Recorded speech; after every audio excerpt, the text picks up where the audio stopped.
long time ago, on a night nothing like tonight, I, like countless others, drove the insufferable around this wretched, reprehensible, detestable city. To and from Hollywood, I chauffeured. You got an aux cable so I can play my music? Turn it up, this is my jam! Open the moonroof, woo! Put your seatbelt on! I'd scream. And then, 3 stars. But I didn't care about stars. I had stopped caring years ago when I realized all the free sticks of gum and bottles of water in the universe can't satisfy the assholes of the world. Plus, I had enough 5 stars. I was a good, safe, aware driver. And that's all that mattered on these streets of fallen angels. But on this particular night, desperation for one more ride to make a few more dollars had taken me to the dark mountains of LA County, empty, quiet, dark, and rich. The kind of place you don't want to be doing a 3-point turn into someone's driveway when your skin matches the brown paper bag hugging the booze in your trunk. I wasn't tired. You gotta have a soul to be tired. I just wanted that booze in my trunk. Each zigzag brought me that much closer to the end of this night. With each bend and curve of the road, I journeyed closer to the razor-sharp edge of destiny. According to Waze, I was almost there, almost free. I looked out over the cliff next to me. Those tiny lights that masked the city echoed how far from home I was. Home, I thought. Maybe one day I could live up here too. And then I saw it. 2 glowing, yellow, deep eyes staring at mine. If it weren't for the windshield, it would surely be in my car now. I hadn't even realized I had stopped driving. I dared not take my eyes off the creature before me. As I checked to see if my windows were down, I slowly began to roll them up. The creature must have known I was petrified. I could feel it stare deeper into me and fill my emptiness. There it stood, as tall as my car, on all 4 gangly legs upon fuzzy human feet, supporting a body both spindly and muscly, cloaked in thistle-like hairs, motionless in the cold air and fog around us. It licked its fox-like snout. Could this be a fox? No, stupid Joshua.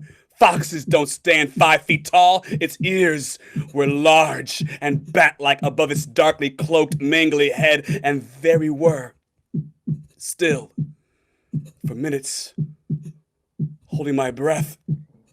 In that moment, I wished I wasn't in a Prius, for there was nothing intimidating about me. The phone call broke the silence. My waiting passenger could see on the app I had stopped driving and was worried if I wasn't coming. When I looked back up at the road before me, the creature was gone. My passenger got into a quiet car that night. There would be no chit-chat. I had seen something new, undiscovered. It felt mystic. It felt like it was still with me, in my breath, in my heart. But what was it? An amarok? A werewolf? A chupacabra, maybe? Who could I tell? I thought nobody would believe me.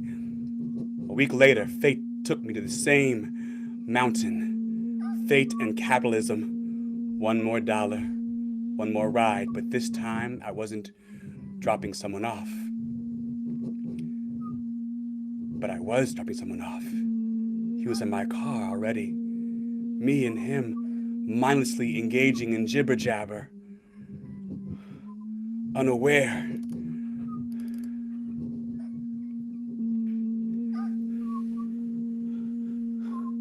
Unaware that this night had more pressing matters to bestow. I hadn't for 1 second forgotten about the mystical beast that greeted me days ago on this very trail, on this very similar night. Would I see it again? This time I wasn't alone. Would he see it too? What if only I could see it? Was I marked by the eyes of this devilish creature that I had not named? Where was it? I could feel its presence. I knew it was watching me, waiting. I needed to know, was it real? And then I must have summoned it. Or the thing heard the quiet wail of my Prius, because instantaneously the thing had revealed itself from the shrubbery. And like before, had mystically advanced in front of my car. The same yellow eyes darted inside of me. But this time, instead of one creature, there were now two. Perhaps because there were two of us. One to devour me, one for my poor passenger. This would be my last ride share. From the back seat, my passenger was quiet. Felt my quiet disrupt the evening. He had yet to acknowledge the creatures, blocking our safe venture home. Did he not see them? Were they not real? Fearful of what the answer may be, as my nerves sweated, I swallowed my terror, inhaled the night air, and asked, "Do you see them?" His reply I'll never forget. He calmly spoke these words. "Oh, you mean those two coyotes?" His words shook me.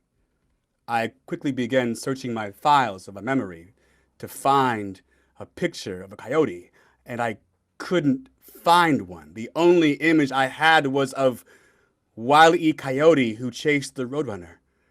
I hadn't seen one at the zoos. I don't think they're there.